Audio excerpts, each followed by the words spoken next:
Capítulo 5. O relógio do avô de René Grenier começara a soar. Isso reconhecia-se era um desastre. O relógio estava enterrado havia meses no canteiro lateral da casa, com um bule de chá de prata, 4 moedas de ouro e o relógio de bolso do avô, para evitar que sumissem nas mãos dos alemães. O plano dera certo. De fato, quando se andava na cidade, o chão rangia por causa dos objetos de valor que haviam sido enterrados às pressas em jardins e caminhos. Até Madame Pauline entrar no bar numa fria manhã de novembro e interromper o jogo de dominó de René, com a notícia de que, a cada quarto de hora, soavam badaladas abafadas sobre o que restava das cenouras dele. "Posso ouvir, até com meus ouvidos", murmurou ela. "E se eu consigo ouvir, pode estar certo de que eles ouvirão." "Tem certeza de que foi isso mesmo que ouviu?" perguntei. "Faz muito tempo que não se dá corda nele." "Talvez seja Madame Grenier se revirando na cova", disse Monsieur Lafarge. "Eu não enterraria minha mulher embaixo dos meus legumes", murmurou René. "Ela os deixaria ainda mais amargos e murchos do que estão." Debrucei-me para esvaziar o cinzeiro e falei mais baixo. "Você precisa desenterrá-lo à noite, René, e enchê-lo de junta. Essa noite deve ser seguro. Entregaram comida extra para o jantar deles.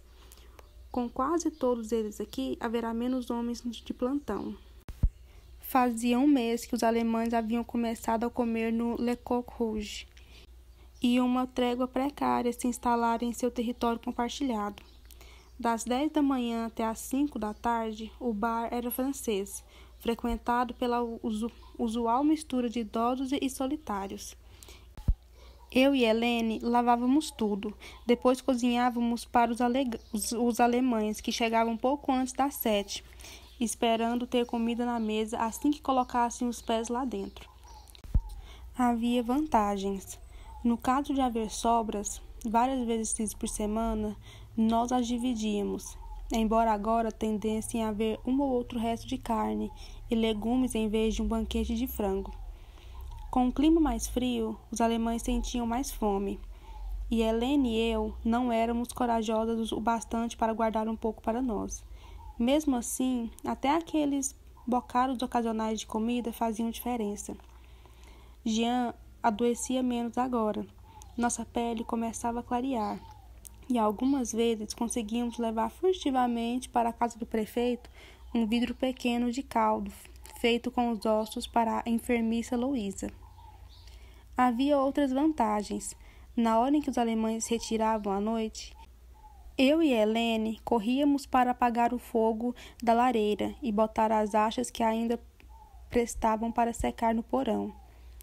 No fim de alguns dias, a soma desses restos podia significar um pouco de fogo durante o dia, quando estava especialmente frio.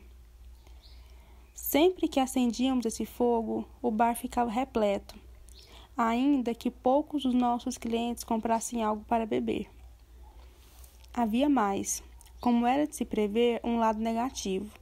Madame Durand e Madame Louvière haviam decidido que, mesmo que eu não falasse com os oficiais, nem sorrisse para eles, nem agisse como se fosse outra coisa que não uma imposição grosseira em minha casa, eu devia estar sendo contemplada com a generosidade alemã. Eu sentia seus olhos em mim quando recebia os suprimentos regulares de comida, vinho e combustível. Eu sabia que éramos assunto de acaloradas conversas na praça. Meu único consolo era que o toque de recolher significava que elas não podiam ver a comida gloriosa que preparávamos para os homens, nem como o hotel virava um lugar de sons e debates animados durante aquelas sinistras horas noturnas. Eu e Helene havíamos aprendido a viver ouvindo sotaques estrangeiros em nossa casa. Reconhecíamos alguns dos homens. Havia o alto, magro e orelhudo, que sempre tentava nos agradecer em nosso idioma. Havia o rabugento de bigode grisalho, que sempre conseguia encontrar defeito em alguma coisa, pedindo sal, pimenta e mais carne. Havia o baixinho Roger, que sempre bebia demais e olhava pela janela como se só estivesse com parte da mente no que quer que estivesse acontecendo à sua volta. Eu e Helene fazíamos um gesto de cabeça civilizado durante os seus comentários, tomando cuidado para sermos educadas, mas não simpáticas. Certa noite, para ser honesta, era quase agradável tê-los ali. Não alemães, mas seres humanos, homens, companhia, cheiro de comida.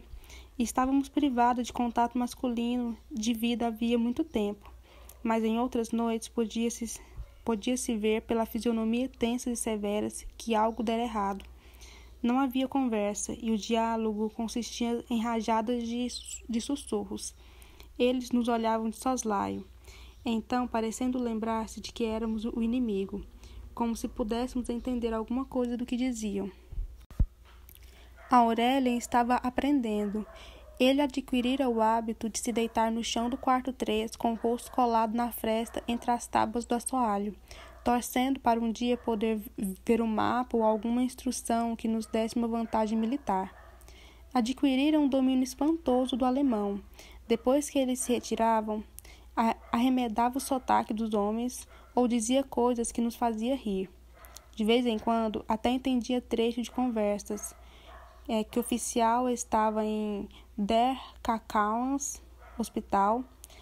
4 homens tinham sido mortos. Ele me causava preocupação, mas orgulho também. Eu sentia que talvez ainda poderia haver algum propósito oculto no serviço que prestávamos aos alemães. O comandante, enquanto isso, era sempre cortês. Cumprimentava-me, não com carinho, pelo menos com uma espécie de civilidade cada vez mais familiar.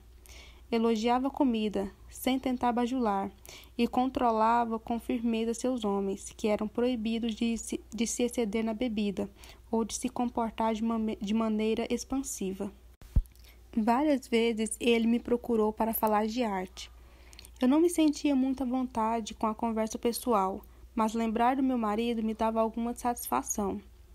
O comandante falava de sua admiração por Pullman, o artista de raízes alemães, e de quadros de Matisse, que vira o que havia feito, o fez desejar ir a Moscou e Marrocos. A princípio, eu relutava em falar, depois via que não conseguia parar. Era como ser lembrado de outra vida, outro mundo. Ele era fascinado pela dinâmica da Academia Matisse, se havia realidade entre os artistas ou amor genuíno. Tinha a maneira de falar de um advogado, rápido, inteligente, impaciente, com quem custava entender o seu argumento. Acho que ele gostava de conversar comigo, porque eu não ficava constrangida com ele. Era uma característica minha, acho, não me mostrar intimidada, ainda que no íntimo eu me sentisse assim. Isso me ajudava muito no ambiente altivo da loja de departamentos parisienses e também me servia agora. Ele tinha uma predileção especial pelo meu retrato do bar e passava tanto tempo admirando e discutindo os méritos técnicos de Edward no uso das cores e pinceladas que, por um instante, eu conseguia esquecer o constrangimento de ser o tema do quadro. Seus pais, ele confidenciou, não tinham cultura, mas inspiraram nele a paixão de aprender. Ele esperava, dizia, aprofundar seus estudos depois da guerra, viajar, ler, instruir-se. Sua mulher se chamava Liels. Ele tinha um filho também, revelou certa noite. Um menino de 2 anos de idade que ainda não conhecia. Quando contei isso a Helene, esperei que sua fisionomia demonstrasse um pouco de compaixão, mas ela dissera bruscamente que ele devia passar menos tempo invadindo os países dos outros. Ele me disse tudo isso de passagem, sem tentar solicitar qualquer informação pessoal em troca. Não por egoísmo, mas por entender que, estando em minha casa, ele já invadira minha vida. Procurar algo mais seria uma exposição excessiva. Ele era, de certa forma, percebi, um cavalheiro.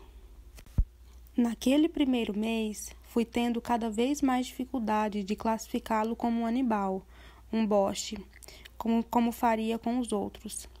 Acho que eu passara a considerar todos os alemães bárbaros, e era difícil imaginá-los com esposas, mães, bebês, Mas lá estava ele, comendo na minha frente, noite após noite, conversando, discutindo cores e formas e a técnica de outros artistas como o meu marido. De vez em quando ele sorria, franzindo de repente os claros olhos azuis, como se a felicidade lhe fosse uma emoção muito mais familiar do que suas feições demonstravam. Eu não defendia o comandante, nem conversava sobre ele na frente dos outros cidadãos. Se alguém puxava conversa comigo sobre as agonias de ter os alemães no Le Coq Rouge, eu respondia simplesmente que, se Deus quisesse, chegaria o dia em que nossos maridos voltariam e tudo aquilo seria uma lembrança distante. E eu rezava para ninguém notar que nada fora confiscado de nossa casa desde que os alemães haviam entrado lá.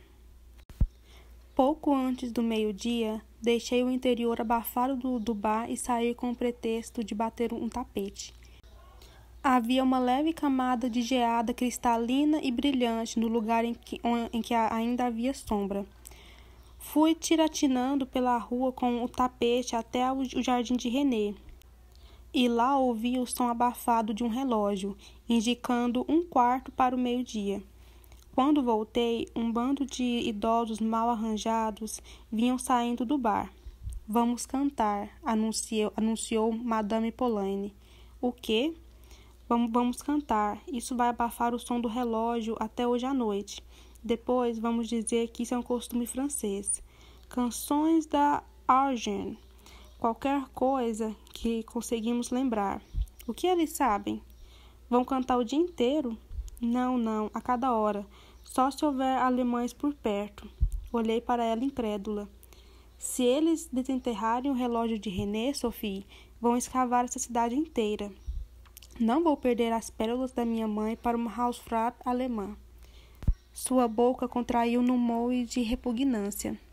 Bem, é melhor irem andando. Quando o relógio der meio-dia, metade de Samperone vai ouvir. Era quase engraçado. Fiquei no degrau da frente enquanto o grupo de idosos se reunia na entrada do beco, de frente para os alemães que ainda estavam parados na praça, e começaram a cantar. Cantaram as cantigas de ninar da minha juventude, bem como La Pauserelle e Baileiro. Tudo em vozes desafinadas e ásperas. Cantaram de cabeça erguida, ombro a ombro. De vez em quando se entreolharam de soslaio. René parecia ora mal-humorado, ora aflito. Madame Pauline conservava as mãos unidas à frente, piedosa como uma professora de catecismo. Enquanto eu estava ali, com um prato de pano na mão, tentando não rir, o comandante atravessou a rua. O que essas pessoas estão fazendo? Bom dia, Herr Comandante. Vocês sabem que não deve haver reuniões na rua. Não é exatamente uma reunião, é um festival, Herr Comandante. Uma tradição francesa. A cada hora, em novembro, os idosos de Samperone cantam canções folclóricas para espantar a chegada do inverno. Eu disse isso com uma convicção absoluta. O comandante franziu a testa, depois olhou além de onde eu estava, para os idosos. Suas vozes se elevaram, em uníssono, e calculei que, atrás deles, o relógio começara a soar. Mas eles são terríveis, disse ele, baixando a voz. É o pior coral que já ouvi. Por favor, não os interrompa. São canções camponesas, inocentes, como pode ouvir. Os velhos sentem prazer em entoar as canções da terra deles. Por um dia só, certamente o senhor entenderia isso. Eles vão cantar assim o dia inteiro. Ele não estava irritado com a reunião propriamente dita. Era como o meu marido sentia dor física ao ver a arte sem beleza. É possível. O comandante ficou quieto, com seus sentidos focados no som. De repente, fiquei aflita. Se seu ouvido para a música fosse tão bom quanto seus olhos para a pintura, ele ainda poderia detectar o som do relógio ao fundo. Eu estava me perguntando o que o senhor gostaria de comer à noite. Disse eu de forma abrupta. O quê? Se tem alguma preferência. Quer dizer, nossos ingredientes são limitados, claro, mas há várias coisas que eu poderia fazer. Eu ouvia Madame Pauline instando os outros a cantarem mais alto. as mãos apoiando disfarçadamente para cima. O comandante pareceu intrigado. Sorri, e por um instante seu rosto se relaxou. Isso é muito... interrompeu-se ele. Thierry Arterville subiu a rua correndo, sua estola vermelha voando enquanto ele apontava para cima. Prisioneiros de guerra! O comandante virou-se rapidamente para seus homens, que já se reuniam na praça, e fui esquecida. Esperei que partisse, depois corri para o coro de idosos. Helene e os clientes que estavam em Le Coq Rouge, talvez ouvindo a comoção crescente, olhavam da janela, e alguns saíam de mansinho para a calçada. Fez-se um breve silêncio. Então, subindo a rua principal, vieram eles, cerca de 100 homens organizados num pequeno comboio. Ao meu lado, os velhos continuavam cantando. Suas vozes falharam pela primeira vez, quando se deram conta do que testemunhavam, mas depois continuaram com mais força e determinação. Não houve homem ou mulher que não tenha olhado com ansiedade um a um os soldados trôpegos, tentando identificar um rosto conhecido, mas não havia alívio na ausência de reconhecimento. Aqueles eram de fato franceses? Pareciam tão murchos, tão pálidos e derrotados, as roupas penduradas em corpos desnutridos, os ferimentos enfaixados com ataduras velhas e sujas. Eles passaram a poucos metros de nós, cabisbaixos, com alemães à frente e na retaguarda, e estávamos impotentes para fazer qualquer coisa senão olhar. Ouvi o coro dos idosos levantando com determinação ao meu redor, de repente mais afinado e mais harmônico. Enfrento o vento e a chuva e canto baileroleiro. Senti um nó na garganta ao pensar que em algum lugar, a quilômetros dali, poderia ser Edward. Senti a mão de Helene apertar a minha, e vi que ela pensara o mesmo.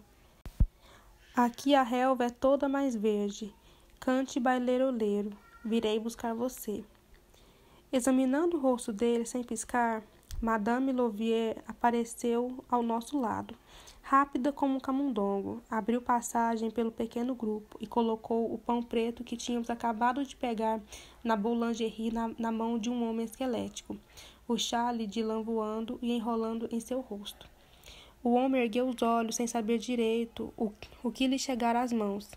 Então, um soldado alemão surgiu diante deles, gritando, e atirou longe o pão com uma coronhada, antes mesmo que o homem registrasse o que havia recebido. O pão caiu na sarjeta como um tijolo. A cantoria parou. Madame Louvier olhou para o pão, depois levantou a cabeça e gritou, cortando o silêncio. Animais, alemães, vocês vão matar esses homens de fome como cães. O que há de errado com vocês? Vocês são todos uns filhos da mãe, filhos da puta. Eu nunca a vi usar um linguajar daquele. Era como se um fio tênue tivesse se arrebentado, deixando-a solta sem amarras.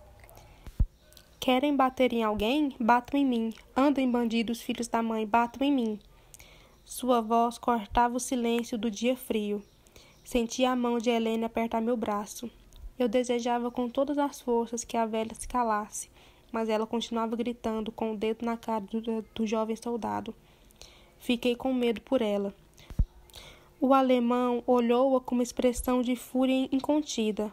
Os nós dos seus dedos ficaram brancos na coronha do rifle e temi que ele fosse golpeá-la. Ela era muito frágil, seus ossos velhos quebrariam se o soldado fizesse isso. Mas, enquanto prendíamos a respiração, ele se abaixou, pegou o pão na sarjeta e o atirou de volta para ela. Ela olhou para ele como se tivesse sido picada. Acha que eu comeria esse pão sabendo que você tirou dele da mão de um irmão faminto? Acha que ele não é meu irmão? São todos meus irmãos e meus filhos. Viva la France! Ela cuspiu as palavras, os olhos brilhando. Viva la France! Como se animados a fazer eco, os velhos atrás de mim murmuraram em uníssono, esquecendo por um instante a cantoria. Viva la France! O jovem soldado olhou para trás, talvez aguardando instruções do superior, mas um grito mais adiante lhe desviou a atenção. Um prisioneiro aproveitava a comoção para fugir. O rapaz, com o braço numa tipóia improvisada, escapulira da formação e corria pela praça.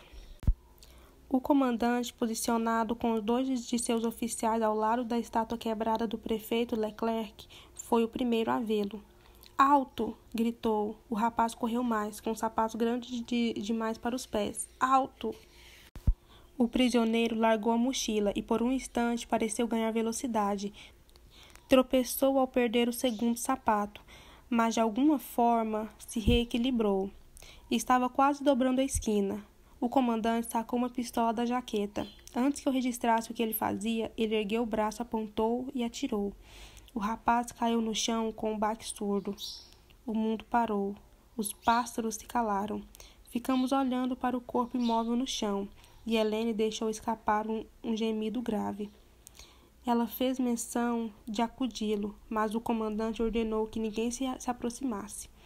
Gritou algo em alemão, e seus homens levantaram os rifles, apontando para os demais prisioneiros. Ninguém se mexia. Os cativos olhavam para o chão.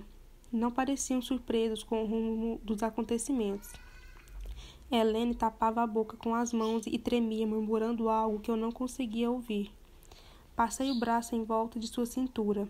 Ouvi minha própria respiração entrecortada. O comandante foi com passos enérgicos até o corpo do rapaz. Agachou-se ao seu lado e pressionou sua mandíbula com os dedos. Já havia uma poça de sangue manchando a jaqueta esfarrapada, e vi seus olhos vidrados fitando a praça. Ficou um instante agachado ali, depois se levantou. 2 oficiais alemães foram em sua direção, mas ele fez um gesto para que entrassem em formação. Voltou pela praça, guardando a pistola na jaqueta. Parou um instante ao passar diante do prefeito. Queria tomar as providências cabíveis, disse. O prefeito acenou com a cabeça. Viu o leve movimento de sua mandíbula. Com um grito, a coluna avançou rua acima, os prisioneiros com as cabeças abaixadas. As mulheres de Samperone agora chorando abertamente nos lenços. O corpo jazia como um entulho, a poucos passos da rua des Bastides. Menos de um minuto depois de os alemães terem ido embora, o relógio de René Granier entoava no silêncio lúgubre o toque do quarto de hora decorrido. Aquela noite, o ambiente no Le Coq Rouge foi solene. O comandante não tentou puxar conversa, nem dei a mais leve impressão de que desejava isto. Eu e Helene servimos o jantar, lavamos as panelas e ficamos na cozinha o máximo que pudemos. Eu estava sem apetite. Não conseguia de deixar de pensar na imagem daquele pobre rapaz, as roupas esfarrapadas voando atrás deles, os sapatos grandes demais lhe caindo dos pés enquanto ele fugia para a morte. Mas enquanto isso, eu não conseguia acreditar que o oficial que sacara a pistola e o executara tão impiedosamente era o mesmo que se sentava em minha sala de jantar, parecendo nostálgico pelo filho que não conhecia, falando com emoção sobre as obras de arte que possuía. Sentia-me tola, como se o comandante tivesse escondido seu verdadeiro eu. Era esse o motivo de os alemães estarem ali. Não para discussões sobre arte e boa comida. Eles estavam aqui para matar nossos filhos e nossos maridos. Estavam aqui para nos destruir. Naquele momento, a falta que eu sentia do meu marido me doeu no corpo. Já fazia quase 3 meses que eu não recebia notícias dele. Eu não sabia o que ele passava. Enquanto existíamos naquela estranha bolha de isolamento, eu podia me convencer de que ele estava bem e forte, que estava lá no mundo real, dividindo uma garrafa de conhaque com os camaradas, ou talvez desenhando num pedaço de papel nas horas vagas. Quando fechava os olhos, eu via o Edward de que eu me lembrava de Paris, mas era difícil me aferrar à minha fantasia, tendo visto aqueles franceses miseráveis marchando nas ruas. Edward podia estar preso, ferido, passando fome. Poderia estar sofrendo como aqueles homens. Poderia estar morto. Encostei-me na pia e fechei os olhos. Nesse instante, ouvi um estrondo. Sacudida para longe dos meus pensamentos, saí correndo da cozinha. Helena estava de costas para mim, com as mãos levantadas e uma bandeja de copos quebrados aos seus pés. O comandante segurava um rapaz pelo pescoço contra a parede. Gritava alguma coisa para ele em alemão, com o rosto contorcido quase colado no dele. A vítima tinha as mãos para cima num gesto de submissão. Helene, ela estava lívida.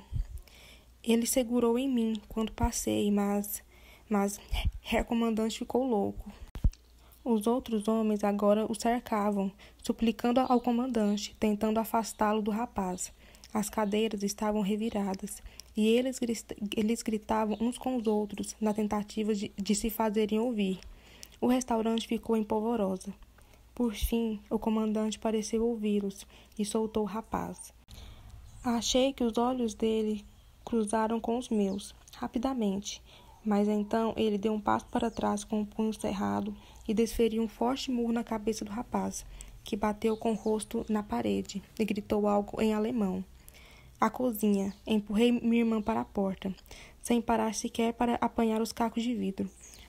Ouvi vozes exaltadas, uma porta bater, e fui depressa atrás dela pelo corredor. Madame Lefebvre. Eu estava lavando o último copo. Helene fora se deitar. Os acontecimentos do dia deixaram-na mais esgotada do que a mim. Madame? Herr Comandante. Virei-me para ele, enxugando as mãos no pano. Tínhamos ficado reduzidos a uma única vela na cozinha. Um pavio sustentado num pouco de sebo, dentro de uma lata de sardinha. Eu mal conseguia ver o rosto dele. Ele estava parado na minha frente, com o cap nas mãos. Sinto muito pelos seus copos. Vou mandar substituí-los. Por favor, não se incomode. Os que temos são suficientes para nos virarmos. Eu sabia que quaisquer copos seriam simplesmente confiscados dos meus vizinhos. Sinto muito pelo jovem oficial. Por favor, assegure a sua irmã que isso não se repetirá. Eu não duvidava. Pela janela dos fundos, eu vira o homem ser ajudado por um de seus amigos a voltar para o alojamento, com um pano molhado pressionado na cabeça. Pensei que o comandante fosse se retirar, mas ele não saiu do lugar. Senti-o olhando para mim. Tinha os olhos inquietos, quase angustiados. A comida hoje estava excelente. Como era o nome do prato? Chau farci. Ele aguardou, e quando a pausa ficou inconfortavelmente longa, acrescentei: é carne de linguiça, alguns legumes e ervas, enrolados em folhas de repolho e cozidos em caldo de carne. Ele olhava para os pés. Deu alguns passos pela cozinha e depois parou, tocando num vidro de utensílios. Eu me perguntei, distraidamente, se ele já iria pegá-los. Estava muito bom. Todos acharam. A senhora me perguntou hoje o que eu gostaria de comer. Bem, gostaria que não demorasse muito para tornar a ter esse prato, se não der muito trabalho. Como quiser. Havia algo diferente nele essa noite, uma agitação sutil que emanava em ondas. Eu me perguntava qual era a sensação de se ter matado um homem, se para um comandante alemão era mais inusitado do que tomar uma segunda xícara de café. Ele me olhou como se fosse dizer algo, mas eu me virei de novo para as minhas panelas. Eu ouvi as cadeiras sendo arrastadas para trás pelos oficiais, que se preparavam para sair. Caía uma garoa fina que batia nas janelas quase na horizontal. Deve estar cansada, disse ele. Vou deixá-la em paz. Peguei uma bandeja de copos e acompanhei-o em direção à porta. Ao chegar lá, ele se virou e pôs o cap, o que me obrigou a parar. Ando querendo perguntar. Como vai o bebê? Jean? Ele vai bem, obrigada. Se bem que um pouco... Não, o outro bebê. Quase deixei cair a bandeja. Hesitei um instante, recompondo-me, mas senti o sangue me subindo a cabeça. Eu desconfiava de que ele tinha visto. Quando tornei a falar, tinha a voz embargada. Olhava os copos à minha frente. Acho que estamos todos tão bem quanto possíveis, dadas as circunstâncias. Ele pensou sobre isso.